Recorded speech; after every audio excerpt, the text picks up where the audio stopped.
Hi ಎಲ್ರಿಗೂ ನಮಸ್ಕಾರ. ನೀವು ನೋಡ್ತಾ ಇದ್ದೀರಾ ನಿಮ್ಮ RG ಯೂಟ್ಯೂಬ್ ಚಾನಲ್. ಎಸ್, ಇವತ್ತು ನಮ್ಮ ಸ್ಯಾಂಡಲ್ವುಡ್ನ ಮೋಸ್ಟ್ ಎಕ್ಸ್ಪೆಕ್ಟೆಡ್ ಸಿನಿಮಾ KD ಸಿನಿಮಾದ ಟ್ರೈಲರ್ ರಿಲೀಸ್ ಆಗಿದೆ. ಟ್ರೈಲರ್ ನೋಡಿದೆ. ಈ ಸಿನಿಮಾದ ಟ್ರೈಲರ್ ಬರೋಬ್ಬರಿ ಆ್ಯಕ್ಷನ್ ಮತ್ತು 1970ರ ದಶಕದ ಭೂಗತ ಲೋಕದ ಕಥೆಯನ್ನು ಅನಾವರಣಗೊಳಿಸಿದೆ ಅಂತ ಹೇಳಕ್ಕೆ ಇಷ್ಟಪಡ್ತೀನಿ. ಇದು ನಮ್ಮ ಪ್ರೇಮ್ ಸರ್ ಮತ್ತು ಧ್ರುವ ಸರ್ಜಾ ಸರ್ ಅವರ ಕಾಂಬಿನೇಷನ್ ಬರ್ತಿರುವಂಥ ಸಿನಿಮಾ ಇದು. ಈ ಸಿನಿಮಾ ಬಹು ನಿರೀಕ್ಷೆನ ಮಟ್ಟನ ಮುಟ್ಟಿದ ಏನು ಅನ್ನೋದ್ರ ಬಗ್ಗೆ ಇವತ್ತಿನ ವಿಡಿಯೋದಲ್ಲಿ ತಿಳಿಸ್ಕೊಡ್ತೀನಿ ಅಂತ ಹೇಳ್ತಾ ಇವತ್ತಿನ ಈ ವಿಡಿಯೋನ ಶುರು ಮಾಡ್ತಾ ಇದ್ದೀನಿ. ಬನ್ನಿ. ಈ ಟ್ರೈಲರ್ ಕಾಳಿ ಎಂಬ ಶಕ್ತಿಯುತ ಪಾತ್ರದ ಸುತ್ತ ಸಾಗುತ್ತಾ ಹೋಗುತ್ತದೆ ಅಂತ ಹೇಳಕ್ಕೆ ಇಷ್ಟಪಡ್ತೀನಿ. ಈತನನ್ನು ಜೈಲಿಂದ ಕರ್ಕೊಂಡು ಹೋಗೋ ದೃಶ್ಯವನ್ನ ಅಲೆಕ್ಸಾಂಡರ್ ಚಕ್ರವರ್ತಿಯ ವಿಜಯ ಯಾತ್ರೆಗೆ ಹೋಲಿಸಲಾಗಿದೆ ಅಂತ ಹೇಳಕ್ಕೆ ಇಷ್ಟಪಡ್ತೀನಿ. ಇದು ಒಬ್ಬ ಕೇವಲ ಅಪರಾಧಿಯ ಕಥೆ ಅಲ್ಲ, ಅದು ಬದಲಾಗಿ ಅಧಿಕಾರ ಮತ್ತು ದ್ವೇಷದ ನಡುವಿನ ಸಂಘರ್ಷದ ಬಗ್ಗೆ ಈ ಟ್ರೈಲರ್ ಸೂಚಿಸ್ತಾ ಇದೆ ಅಂತ ಹೇಳಕ್ಕೆ ಇಷ್ಟಪಡ್ತೀನಿ. ಅಷ್ಟೇ ಅಲ್ಲದೆ ಧ್ರುವ ಸರ್ಜಾ ಸರ್ ಅವರು ಈ ಪಾತ್ರಕ್ಕಾಗಿ ಸಾಕಷ್ಟು ತಯಾರಿಯನ್ನು ನಡೆಸಿದ್ದಾರೆ ಅಂತಂದು ಗೊತ್ತಾಗ್ತಾ ಇದೆ. ಹಳೆಯ ಕಾಲದ ರೌಡಿಯ ಅವತಾರದಲ್ಲಿ ಕಾಣಿಸ್ಕೊಂಡಿರೋ ರೀತಿ ಅಂತೂ ಅದ್ಭುತವಾಗಿದೆ.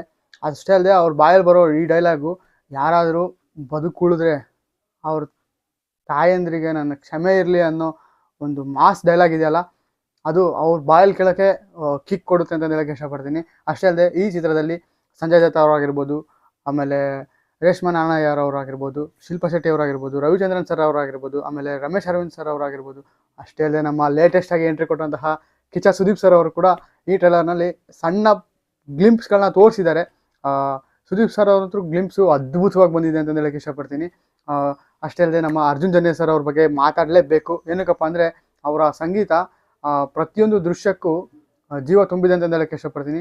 70ರ ದಶಕದ ಆ ಕಾಲಸೆಟ್ಟದ ಬಗ್ಗೆ ಏನು ಸೆಟ್ ಹಾಕಿದಾರಲ್ಲ, ಅದು ಕೂಡ ಸಿನಿಮಾಟೋಗ್ರಫಿ ಕೂಡ ಅದ್ಭುತವಾಗಿ ಮೂಡ್ ಬಂದಿದೆ ಅಂತ ಹೇಳಕ್ಕೆ ಇಷ್ಟಪಡ್ತೀನಿ. ಈ ಟ್ರೈಲರ್ನಲ್ಲಿ ಬರುವಂತಹ ಡೈಲಾಗ್ ಇದೆಯಲ್ಲ, ಮನುಷ್ಯನ ಸಾವು ನಿಶ್ಚಿತ, ಆದರೆ ಅದು ಯಾವಾಗ ಬರುತ್ತೆ ಅನ್ನೋದನ್ನ ಮೊದಲೇ ತಿಳ್ಕೊಂಡ್ರೆ ಅದನ್ನ ತಡೆಯಲು ಸಾಧ್ಯವಾಗುತ್ತಾ ಅನ್ನೋ ಒಂದು ಗಂಭೀರದ ಡೈಲಾಗ್ನೊಂದಿಗೆ ಈ ಟ್ರೈಲರ್ ಸಾಗ್ತಾ ಹೋಗುತ್ತೆ ಅಂತ ಹೇಳಕ್ಕೆ ಇಷ್ಟಪಡ್ತೀನಿ. ಒಟ್ಟಾರೆಯಾಗಿ ಈ ಟ್ರೈಲರ್ ಮಾತ್ರ ಅದ್ಭುತವಾಗಿ ಮೂಡ್ ಬಂದಿದೆ.